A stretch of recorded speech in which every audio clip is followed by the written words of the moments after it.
సామాజిక పెన్షన్ల పెంపు అభినందనీయం. ప్రత్యేక ఆరోగ్య ప్లస్ బీమా ఫిక్స్ డిపాజిట్లపై వడ్డీ పెంపు చేయాలి. సిపిఐ రాష్ట్ర సహాయ కార్యదర్శి ముప్పల నాగేశ్వరరావు విజ్ఞప్తి చేశారు. రాష్ట్ర ముఖ్యమంత్రి చంద్రబాబు నాయుడు గారు ఎన్నికల్లో వృద్ధులకి వికలాంగులకి ఇచ్చిన వాగ్దానాన్ని అమలు జరుపుతూ 4,000 రూపాయల పెన్షన్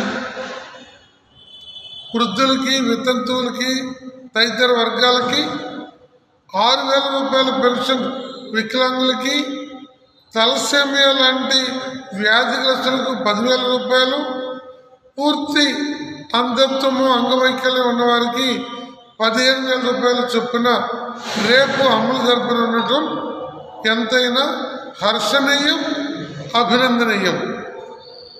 రేపు పెనుమాకలో ఈ స్కీముని ప్రారంభించనున్నటువంటి ముఖ్యమంత్రి గారి చొరవని కూడా ప్రత్యేకంగా అభినందిస్తూ, సామాజిక పెన్షన్ల సంక్షేమ సంఘ రాష్ట్ర కన్వీనర్గా గత 2 సంవత్సరాల నుండి ఈ సమస్యల మీద లక్షలాది మందితో సచివాలయాల్లో అర్జీలు ఇప్పించి వీటిని రోజుకి 200 రూపాయలు చొప్పున కనీసం 6,000 రూపాయలు పెన్షన్ పెంచాలని మేము కోరి ఉన్నాం. ప్రభుత్వ ఉద్యోగులు IASల నుండి 4th క్లాస్ దాకా సంఘటితంగా ఉంటారు కాబట్టి ఈ రాయితీలన్నీ తెచ్చుకొని రిటైర్మెంట్ తర్వాత కూడా మంచి పెన్షన్ పొందుతున్నారు.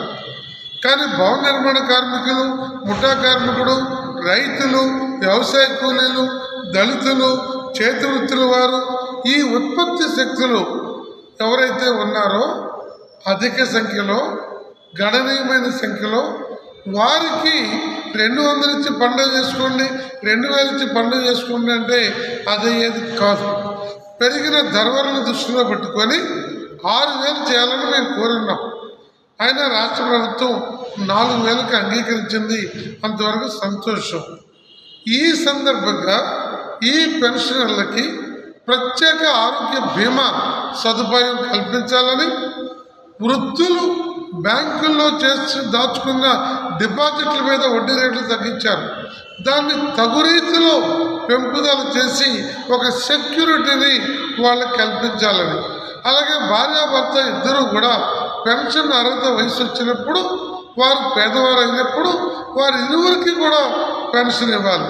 అలాగే బస్సుల్లో, రైల్వేల్లో కూడా ఈ పెన్షన్దారులందరికీ కూడా హాఫ్ ఛార్జీతో ప్రయాణ సదుపాయం కల్పించాలని చెప్పి ఈ సమస్యని కూడా ముఖ్యమంత్రి గారు అలాగే పవన్ కళ్యాణ్ గారు ఆలోచించి అవసరమైతే కేంద్ర ప్రభుత్వంతో కూడా సంప్రదించి ఈ రకమైన రాయితీలు వృద్ధులకి, వితంతువులకి, పెన్షన్దారులకి అవకాశం కల్పించే విధంగా తగు సమయంలో నిర్ణయించాలని చెప్పి మేము ముఖ్యమంత్రి గారికి విజ్ఞప్తి చేస్తున్నాం.